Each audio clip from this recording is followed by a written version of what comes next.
Now, this is a perfect example of taking responsibility of your choices. Exactly in this episode of Ascendance of Bookworm Part 2. Mine is pretty much, she's focused on one thing. This entire series is about her wanting to read books. That's her main goal in the entire series. Just read books. However, is how she get her hands on books and read them. She just didn't understand. Everything else just the means to just and it's justify the means is pretty much what it is. Her becoming a merchant, her working with Lutz, the family thing, heck, her just being isekai itself, it's just her just doing what she can to read books again.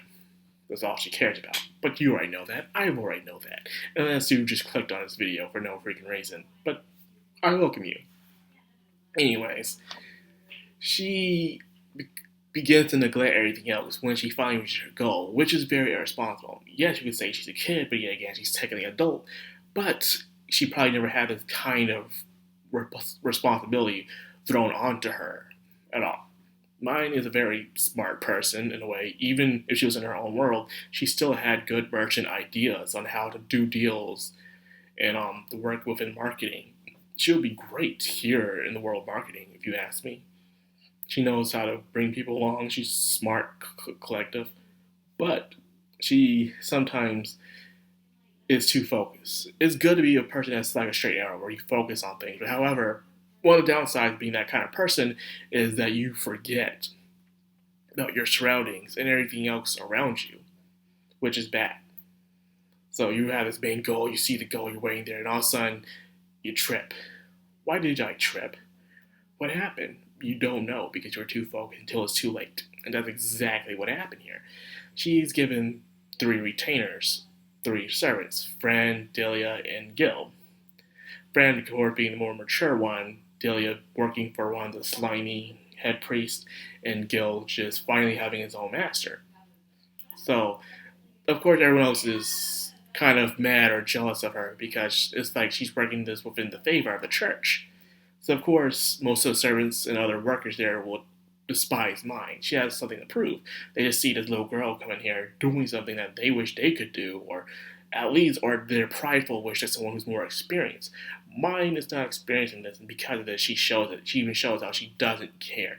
Yes, you can say that the servants are kind of being jerks in a way, but again, mine's not being collective. She's not taking her job seriously because all she cares about the books. It's like you want to get your dream job. And however, in order to get that dream job, you have to do some other stuff. You have other responsibilities coming with that dream job. You don't just get to do what you like with your job. You also got to do things that you have to do, whether you like them or not. You have to watch over people. You got to look for it. You want to be a boss, CEO, and stuff. You have responsibilities. You got to look out for people. You got to keep on tabs of everybody. You got to make sure you keep up to date what's going on around you, or else something will come and slip up one day. That's just how it is in the workforce, and it applies here. Mine clearly does not take the situation seriously at all. But she was talking to places she doesn't even care about it. She, in a way, is mad at how these 3 people are thrown onto you. But then again, that is part of your responsibility of being a noble within this church.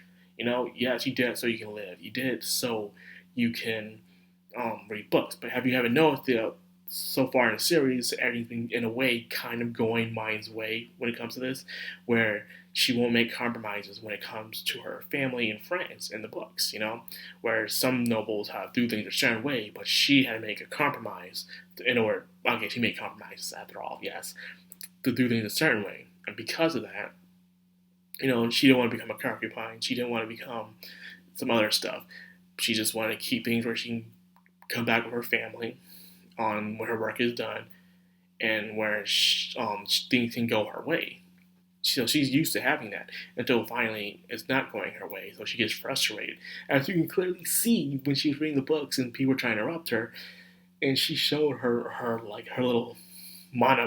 I call her mana mind in a way, where she's just, the eyes are glowing, color rainbows, and she's like, yo, don't mess with me right now.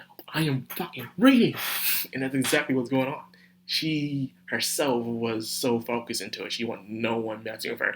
She worked her ass off to get to this point. So she wanted no one distract her, even if someone is a poor, starving servant.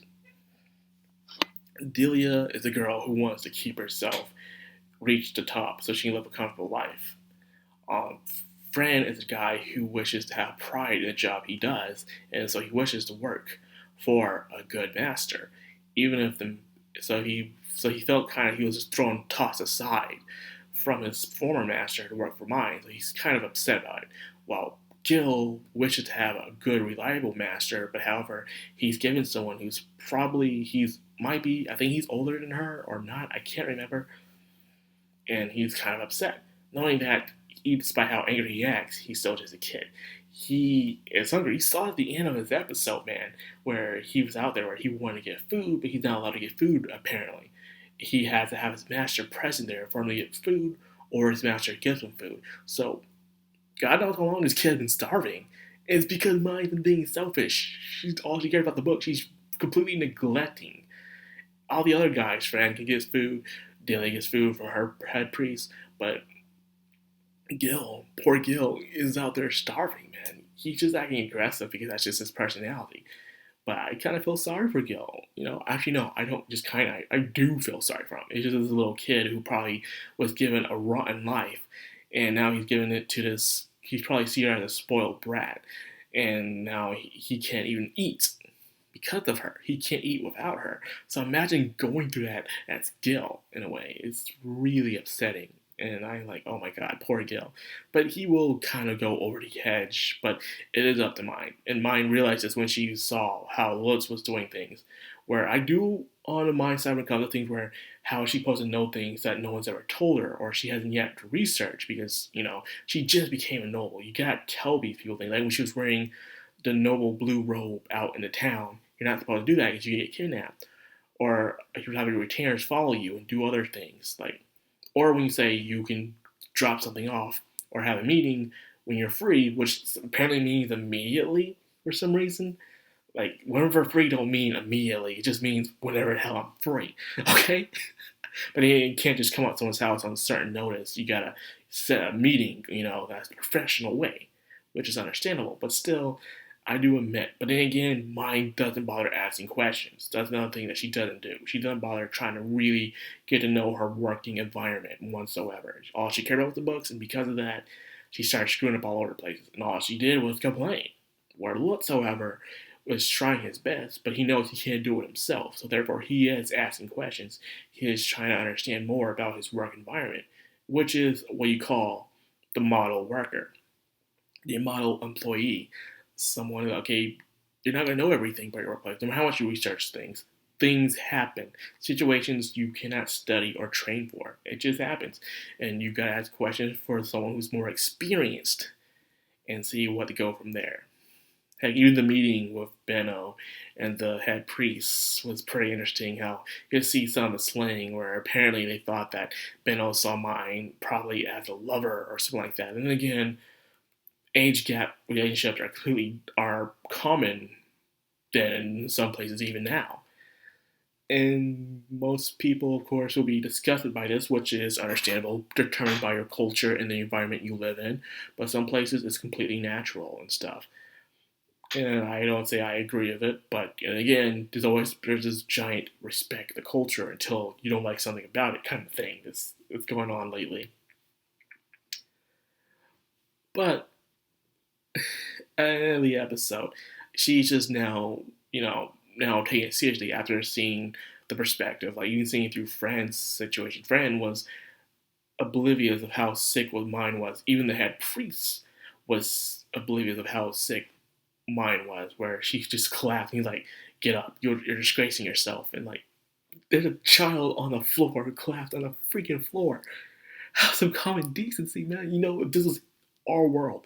Even if the guy doesn't see the kid, see his kid collapse on the floor, you bet your ass more than likely that man's like, hey, the kid okay? Are you okay, kid? You need to see a doctor? You need some juice? Are you dehydrated? Are you sick? Everyone will be coming rushing in to help that kid out. And this one is just Kid drops on the floor. Get up. So, but again, they did try to really understand each other. The lack of communication is what happened.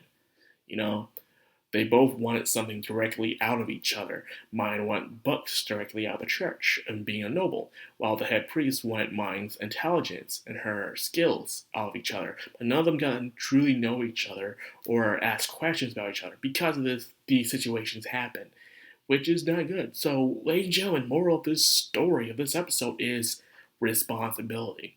Whether you want to take a responsibility or a responsibility is thrown onto you, one way or another, it's still your responsibility, and therefore you gotta do something about it. Okay? No ifs, ands, or buts about it. You gotta do it because that is your job. If you don't like it, well, then find someone else to do it in your stead. And that's all I can say about that. And that's where I'm gonna wrap it up. Very interesting episode. I actually finally listened to the outro this time. It's nice. I do like it.